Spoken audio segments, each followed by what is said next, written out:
Well, that's still to come. But first, pensions could become extinct in the UK within 40 years. That's according to a new report warning of an impending savings crisis.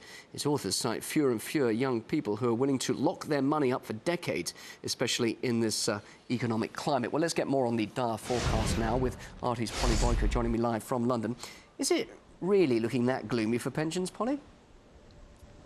Well, it does look like the private pension could be going extinct. That's according to one prominent pensions expert here in the UK. He says that by 2050, they could be no more, because it turns out that just 12% of young people in their 20s and their 30s are saving for their retirement. So we've got a lot of young people in the UK who aren't thinking about their pensions at all, and that's leading to concerns over a potential pensions gap in the future.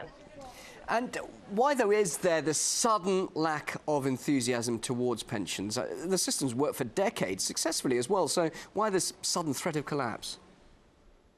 Well, the sad reality is that young people nowadays, they have a lot of very immediate financial pressures on their plate. You know, with austerity measures in full swing, with the financial crisis, we've got young people on very low wages having to live with a very high cost of living. At the same time, they could have debts in the form of university fees that they have to pay off. If they're lucky, they'll have a mortgage. But the truth is that a lot of young people have all these very immediate pressures, and so that they just don't have time to think about putting money away for 30, 40 years down the line. That's money that they might not see again. But they will have to look into the long term, surely. They will have to retire at some point. So how are they going to do that without saving? Well, indeed, they are going to have to retire at some point, and there's a double sort of irony in this, because by the time that they retire, the pension age is going to be at least 68, and there are reports saying that some people have said that, well, if the pension age is going to be 68, we might not live that long, so why save for it? So that's almost a double-edged sword there. That's it's a problem in itself, that people don't see the point in saving for it, but of course that's going to lead to this potential crisis, this potential pensions gap, when the government is going to be confronted with people that are living to after the age of 68 and that don't have savings. So it's a potential crisis many years down the line.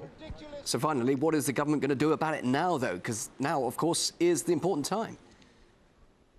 Well, of course, the government's actually very concerned about this, because we've seen, you know, cuts to the state pension that were very controversial last year. So they've been trying to incentivize people to save for private pensions. So they do that by providing tax breaks, and they've also got a new scheme that's called auto-enrollment, where they get large firms to enroll their workers into private savings schemes. But the sad reality again is that very few people are still in these schemes or are yet to enroll in these schemes, and that means again that we're coming back to this young generation that's got these pressures, these very immediate financial pressures, and so that the pension is falling by the wayside, and that's you know, leading to talk of the potential crisis that's going to come in the future. So it is quite a grim picture at the moment, Bill. Polly, live in London, thanks very much indeed for that. That's Polly Boyko, our RT correspondent there in the British capital.